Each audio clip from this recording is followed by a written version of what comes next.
Hello friends, engagement ಆಗಿ ಮುರಿದು ಬಿದ್ದ ನಟ ನಟಿಯರು ಯಾರು ಮತ್ತು ಎಂಗೇಜ್ಮೆಂಟ್ ಮುರಿದು ಬೀಳಲು ಕಾರಣವೇನು ಎಂಬುದನ್ನು ಒಂದೊಂದಾಗಿ ಈ ವಿಡಿಯೋದಲ್ಲಿ ನೋಡೋಣ. ಅಲ್ಲಿವರೆಗೂ ವಿಡಿಯೋ ಇಷ್ಟವಾದರೆ ತಪ್ಪದೇ ಕೊನೆಯಲ್ಲಿ ವಿಡಿಯೋವನ್ನು ಲೈಕ್ ಮಾಡಿ, ಹಾಗೆ ಹೊಸದಾಗಿ ಬಂದವರು ಚಾನಲನ್ನು ಸಬ್ಸ್ಕ್ರೈಬ್ ಮಾಡಿಟ್ಟುಕೊಳ್ಳಿ. ಬನ್ನಿ, let's go to the video. ಮೊದಲನೆಯದಾಗಿ ರಕ್ಷಿತ್ ಶೆಟ್ಟಿ ಮತ್ತು ರಶ್ಮಿಕಾ ಮಂದಣ್ಣ. ಕಿರಿಕ್ ಪಾರ್ಟಿಯ ರಕ್ಷಿತ್ ಶೆಟ್ಟಿ ಮತ್ತು ರಶ್ಮಿಕಾ ಮಂದಣ್ಣ 2017ರಲ್ಲಿ ಎಂಗೇಜ್ಮೆಂಟ್ ಮಾಡಿಕೊಂಡಿದ್ದರು. ಆದರೆ ಒಂದೇ ವರ್ಷದಲ್ಲಿ ಅದು ಬ್ರೇಕಪ್ ಆಯಿತು. ಇದೇ ಕಾರಣಕ್ಕೆ ಇಬ್ಬರ ಮಧ್ಯೆ ಹೊಂದಾಣಿಕೆ ಇಲ್ಲ ಎಂಬುದಾಗಿದೆ. ರಕ್ಷಿತ್ಗೆ ಈಗ 41 ವರ್ಷ ಮತ್ತು ರಶ್ಮಿಕಾಗೆ ಈಗ 28 ವರ್ಷ. ಇನ್ನು ಎರಡನೆಯದಾಗಿ ನಿಖಿಲ್ ಕುಮಾರಸ್ವಾಮಿ ಮತ್ತು ಸ್ವಾತಿ ಗೌಡ. ನಟ ಹಾಗೂ ರಾಜಕಾರಣಿ ನಿಖಿಲ್ ಕುಮಾರಸ್ವಾಮಿ ಮತ್ತು ಖ್ಯಾತ ನಿರ್ಮಾಪಕ ಕಿಶಿಯಾನ್ ಅವರನ್ನ ಪುತ್ರಿ ಸ್ವಾತಿ ಗೌಡ ಓದಿದ್ದು ಒಂದೇ ಕಾಲೇಜಿನಲ್ಲಿ. ಇವರಿಬ್ಬರ ಮಧ್ಯೆ ಫ್ರೆಂಡ್ಶಿಪ್ ಬೆಳೆದಿದ್ದು ಅದು ಪ್ರೀತಿಯಾಗಿ ಬದಲಾಯಿತು. ಇವರ ಪ್ರೀತಿಯು ಎಂಗೇಜ್ಮೆಂಟ್ ಮೊರೆ ಹೋಗಿದ್ದರು. ಅದೇ ಕೆಲ ತಿಂಗಳಲ್ಲಿ ಮದುವೆ ಕ್ಯಾನ್ಸಲ್ ಆಯಿತು. ಯಾಕೆ ಎಂಬುದು ಈಗಲೂ ಗೊತ್ತಾಗಿಲ್ಲ. ಇನ್ನು ಮೂರನೆಯದಾಗಿ ಪೂಜಾ ಗಾಂಧಿ ಮತ್ತು ಆನಂದ್ ಗೌಡ. ಮುಂಗಾರು ಮಳೆ ಸಿನಿಮಾದ ಖ್ಯಾತಿಯ ಪೂಜಾ ಗಾಂಧಿ ಮತ್ತು ಉದ್ಯಮಿ ಆನಂದ್ ಗೌಡ್ಗೆ 2012ರಲ್ಲಿ ಎಂಗೇಜ್ಮೆಂಟ್ ಆಯಿತು.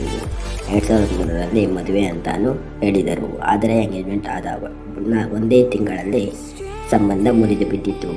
ಇದಕ್ಕೆಲ್ಲ ಪೂಜಾ ಗಾಂಧಿಯೇ ತಾಯಿಯೇ ಕಾರಣ ಎಂದು ಆನಂದ್ ಗೌಡ ಆರೋಪ ಮಾಡಿದರು. ಆದರೆ ಆನಂದ್ ಗೌಡ ಕಾರಣ ಎಂದು ಪೂಜಾ ಗಾಂಧಿ ಆರೋಪ ಮಾಡಿದರು.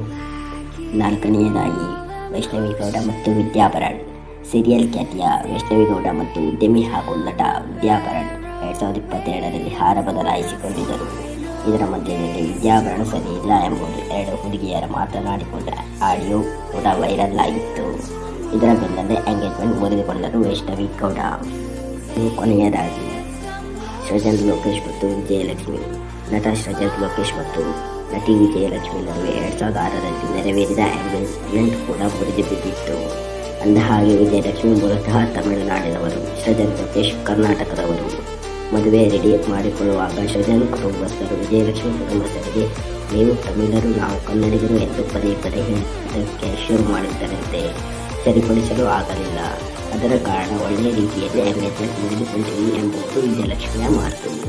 ಅಂತೂ ಎಂಗೇಜ್ಮೆಂಟ್ ಆಗಿ ಕ್ಯಾನ್ಸಲ್ ಆಗಿರುವ ಕನ್ನಡದ ನಟ ನಟಿಯರು ಆಗಿದ್ದಾರೆ. ಸೊ ಫ್ರೆಂಡ್ಸ್, ಈ ವಿಡಿಯೋ ನಿಮಗೆ ಹೇಗೆ ಅನಿಸಿತು ಎಂಬುದನ್ನು ಕಮೆಂಟ್ ಮಾಡಿ. ಹಾಗೂ ವಿಡಿಯೋ ಇಷ್ಟವಾದರೆ ತಪ್ಪದೇ ವಿಡಿಯೋವನ್ನು ಲೈಕ್ ಮಾಡಿ.